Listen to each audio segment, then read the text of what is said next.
Hey, what's going on everybody? Thank you so much for joining me for today's video. I'm really excited about today's content because I'm going to be sharing with you all my guitars that I'm going to be taking on the road here in the spring and summer of 2024 with Elijah. Just to catch you guys up to speed really quick, yes, I'm going back out on tour for literally 6 weeks and I leave this Tuesday, so give or take, what, 4 days or something like that? So maybe less, I don't know, like it's right around the corner. And yeah, so it's such a quick turnaround because I literally just got home and moved from tour and all that stuff. So anyway, very, very busy here in 2024, but staying with the topic at hand, I want to talk about the guitars that I'm going to be using because this opportunity playing with Elijah presents a new endeavor, and that is playing in a new tuning. As the thumbnail suggests, yes, I'm going to be playing predominantly in drop C. Now there is one other tuning change, and I'm not sure if I'm going to be using my quad Cortex or if I'm going to be bringing another guitar, say a baritone guitar or something like that. But regardless, drop C is the predominant tuning, and I'm really excited because drop C sounds awesome, but I've never really played in that tuning all that much, and I've certainly never played in that tuning live. So I figured I'd pull out some friends, i.e. guitars, and just share them with you all and talk about which ones I'm going to be bringing, why I'm going to be bringing them, and just, you know, hang out with you guys, alright? So be sure to like this video, follow me on Spotify, and be sure to subscribe to this channel. This channel is awesome. I love creating for you all, and it's such a joy to just hang out with you guys and talk about guitars, alright? So thank you guys so much in advance. Now, let's bring on our first guest, shall we? So it is no shocker that I'm definitely bringing out my GROOT Stratocaster back out on tour. Now this was my main drop A sharp guitar with For the Fallen Dreams, and anybody who is a guitar geek or just a fan of Slipknot or Strats or anything, we're always infatuated with this guitar, myself included. I mean, this thing is awesome. This thing has been through the ringer, and it was just such a fun guitar to play. It stays in tune great, sounds amazing. I've got the GROOT signature EMG D-minimum pickup in there, just the bridge pickup. I took out the neck pickup because it actually started to get loose, and I don't play ever on the neck, you know what I mean? Like, I'm always on the bridge, so I was just like, you know what, let's just rip it out, make it look cooler than it already is. I mean, this guitar just looks super sick, right? So this guitar is definitely coming out on the road with me, and it probably will be my main guitar in drop C.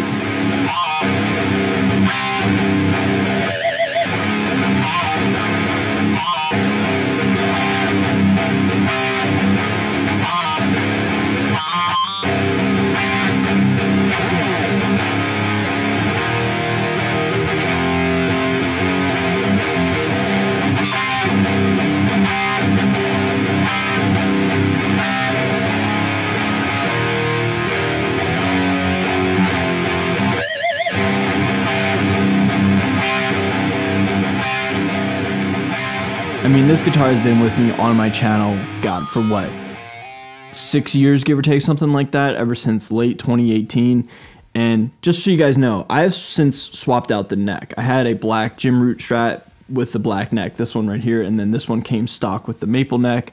I swapped it out to give it the more like GROOT aesthetic, I guess, back in the day. And then this guitar has just continued to take on a life of its own, and I've continued to beat the shit out of it and play the out of it, and it was such a joy to play it live with For the Fallen Dreams. So I'm going to continue that tradition here in 2024 and take it back out on the road in drop C and play all of Elijah's songs with this guitar.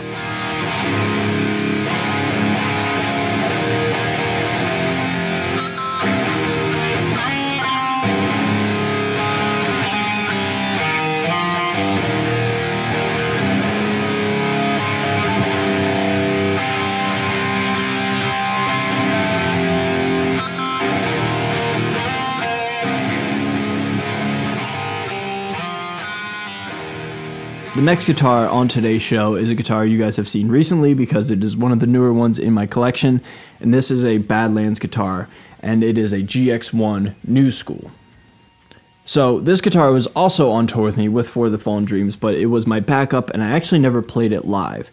And the reason why I never played it live is this, because the FTFD set was fixed, meaning there was no like start and stop. It was just a continuous show every single night.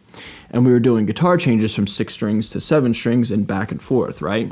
The 7 string I was playing had an active pickup, and so therefore when I would switch to a 6 string, the EMG kept up with the same sort of signal flow or signal output because I was going from active to active. This has a passive pickup in it, and I've actually never experienced this, and actually doing some A/B testing here at home, passive pickups, from my own experience, don't have the same feel and response as an active pickup.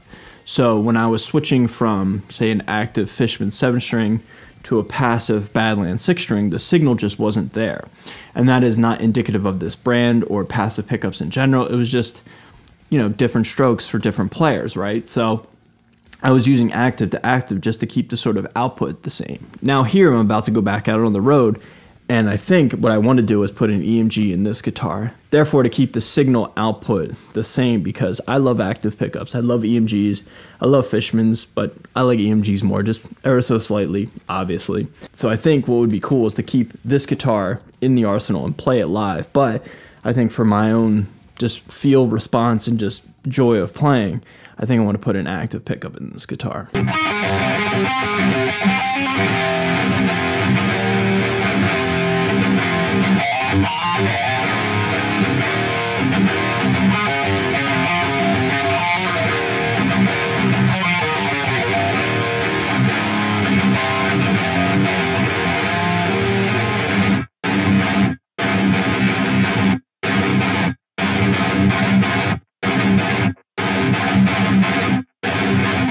But right now, this guitar sounds absolutely amazing, man. Like, I love this guitar so much. I think it sounds really good, man. It's not too trebly or anything like that. It's a nice warm sound, a nice rich sound, and it just sounds great in drop C. So if you guys haven't checked out Badlands, I highly recommend it, dude. These guitars play like butter. This thing has stainless steel frets on it. It's such a joy to play, man. It's got a bolt-on 3-piece maple neck and all that stuff. Like, very much me, right? So love this guitar so much. But again, for my own personal taste and experience, I think an active pickup would just do slightly better for me and my own setup, because using the quad cortex and using like a continuous set every single night that just runs the same every single night where there's no variables or anything like that, I think that would just help out my own workflow, my own signal flow that much better. And last but not least, this guitar is getting included in this video because of the obvious. I just love Les Pauls, man. This is literally my dream guitar, my Silververse Les Paul Custom that I saved up a whole bunch of money for, and I got it last year, and this guitar is great.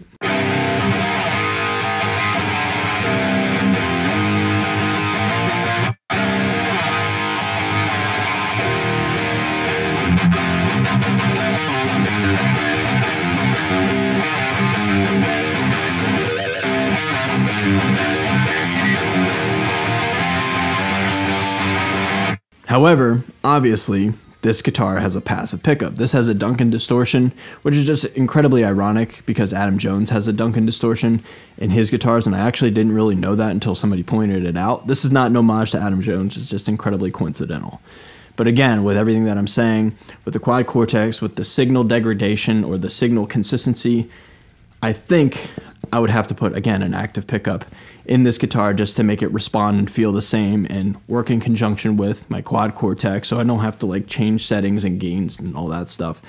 But regardless, man, I've always wanted to tour extensively with a Les Paul. Now last year I took out my 78 Les Paul Custom with For the Fallen Dreams when we were direct support for the band Monuments, and again that whole signal thing was apparent going from active to passive. So I noticed it slightly in the fall, but I noticed it a lot this time around in the spring. And I'm not exactly sure why it was more prominent here in the spring compared to the fall. Maybe I was just paying more attention to it or whatever.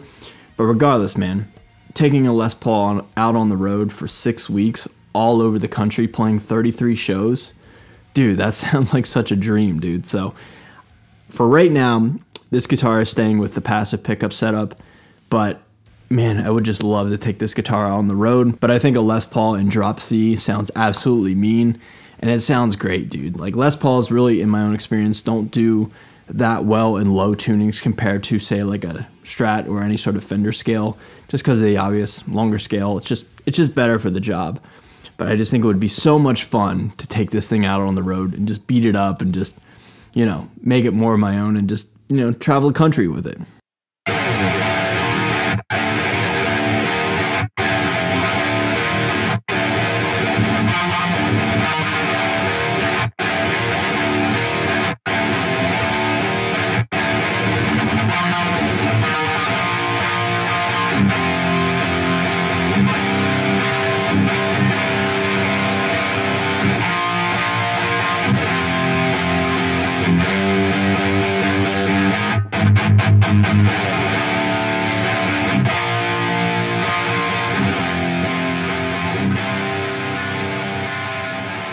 I'm really not sure in this very moment if I'm taking it. I would love to, and I would love to just trick it out and, you know, do the whole EMG setup. But for right now, we're just going to leave it passive. But I wanted to share this guitar with you all just because this is like my hope and dream to be able to play this thing live. And all I have to do, truthfully, is just get the right string gauge and a new pickup, and I'm good to go. So, you know, we'll find out in 4 days if I pull the trigger, not only with this guitar, but also the Badlands guitar. But anyway, everybody, I just kind of wanted to play this guitar for this video anyway. So everybody, that's where my head's at here in the spring of 2024, talking about the guitars that I want to take out on the road. You know, I got a lot of work to do. I got a lot of work cut out for me, learning the set and just playing and traveling and doing the thing that I truly set out to do when I first started making my first set of YouTube videos. I've always wanted to do this, and now here I am in 2024, fortunate enough to be living the literal dream that I've always wanted. So just really, really excited. And I love sharing my thoughts and opinions on the guitars that I want to bring out on the road and tell you guys where my head's at, because it's just fun to talk about guitars, and it's just fun to just share my own personal beliefs and findings with my own R&D with traveling and stuff like that. And I love interacting with you all down below in the comment sections, because you guys always give me either constructive criticism or positive feedback or even negative feedback, but interaction and engagement nonetheless. And I sincerely appreciate that, because that in turn allows me to become a better player, a better content creator, and anything in between. So if you could do me a favor one more time, please subscribe to this channel. I really sincerely appreciate it. Like this video, follow me on Spotify, do all the things that you want to do. I'm on Instagram, I'm on TikTok, I'm everywhere, dude. But anyway, everybody, thank you so much for watching this video. I will see you guys very, very soon here on this channel, and I'll see you guys very, very soon on the road. My first show is in Albany, New York at the end of April. And really, really excited, everybody. All right, I'm going to get out of here. Thank you so much for watching. See you guys soon. Later.